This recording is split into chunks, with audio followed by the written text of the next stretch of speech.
Baik, kita ingin membincangkan impak gaji minimum RM1,500 kepada peniaga kecil dan juga sederhana. Untuk itu kita bersama dengan Chris Daniel Wong, Presiden Dewan Perniagaan Digital Malaysia DPDM. Selamat tengah hari Daniel. Kita terus Selamat kepada tengah hari. persoalan.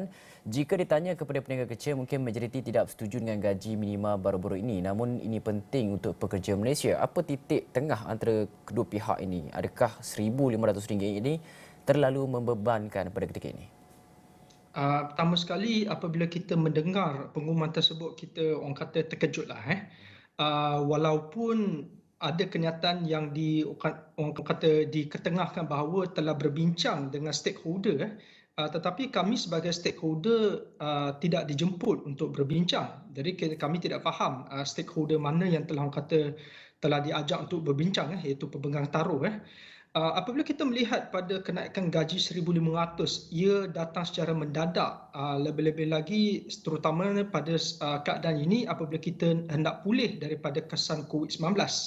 Yang pertama sekali kita nampak bahawa tenaga buruh asing, di mana semua tenaga buruh asing kita terpaksa membayar orang kata gaji minima sebanyak 1,500. Dahulunya 1,200 sekarang 1,500, dan ditambah pula orang kata kos untuk mendapatkan pekerja buruh asing telah pun bertambah daripada 12,000 kepada 24,000 sekarang yang hendak dibayar kepada ejen dan juga pihak immigration dengan levy yang berkaitan. Jadi ini adalah satu orang kata kenaikan yang amat mendadak. Yang kedua, kita kena lihat pada intipati kenaikan gaji tersebut, di mana hanya syarikat yang mempunyai 5 pekerja ke atas sahaja dikenakan. Walaupun kita nampak 5 ke atas, tetapi kita tidak harus lupa bahawa ada perniagaan seperti Makcik Kiah yang menggaji orang kata 2-3 orang mengendalikan warung makanan dan minuman. Jadi apabila warung makanan minuman sebegini, saya bagi contoh saja, terpaksa menggaji, dia tidak dipaksa menggaji sebanyak 1,500, tetapi pekerja tersebut boleh orang kata mendapat option untuk mendapatkan pekerjaan di orang kata PKMS ataupun IKS yang lebih kecil yang dapat menawarkan gaji sebegini. Jadi untuk warung-warung Makcik Kiah yang kecil sebegini, kita akan nampak mereka akan terkesan kerana mereka akan susah mendapat pekerja. Jadi kita nampak di sini impak secara langsung apabila pengumuman sebegini diumumkan. Dan sebenarnya bagaimana sebenarnya gaji 1,500 ini boleh diimplementasikan? Adakah secara berfasa-fasa? Adakah pengumuman dibuat itu seperti Daniel katakan terlalu mengejut, dan bila sebenarnya 1,500 ini boleh direalisasikan secara menyeluruh? Jadi saya rasa secara berfasa tu eloklah. Mungkin diberikan tempoh selama 6 bulan sebelum sesuatu polisi orang kata dilaksanakan.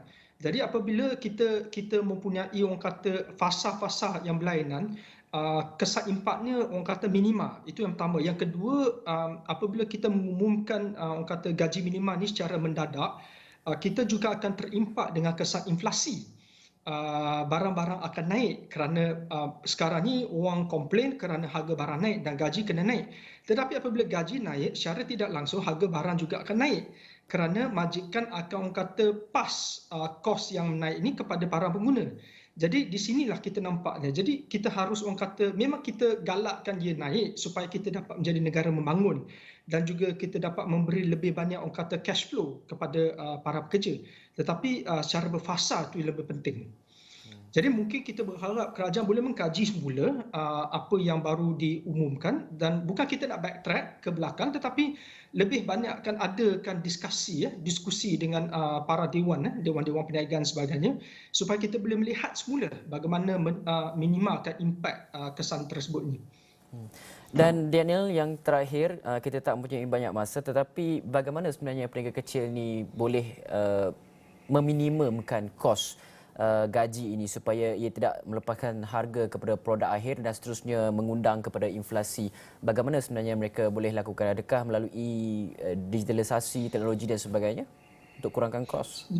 Bila kita nampak kesan impak polisi sebegini dan juga kesan impak peperangan di Eropah, memang kita tidak nafikan bahawa kos memang susah hendak dikurangkan sama sekali. pada masa sedemikian. Walaupun kita nak implement digitalisasi dan sebagainya, tetapi kos orang kata kos barangan mentah semakin menaik. Jadi apa yang saya boleh katakan bahawa memang susah kita nak kurangkan kos. Tetapi apa yang boleh kita lakukan sekarang ialah kita kena minimumkan impak tersebut, terutamanya gaji minima ni. Jadi kita berharap pihak kerajaan pertimbangkan keluhan Dewan-Dewan Perniagaan di Malaysia. Okey, baik. Terima kasih Chris Daniel Wong, Presiden Dewan Perniagaan Digital Malaysia, DPDM, berkongsikan pandangan berkaitan dengan impak gaji minimum RM1,500 kepada peniaga kecil dan juga sederhana.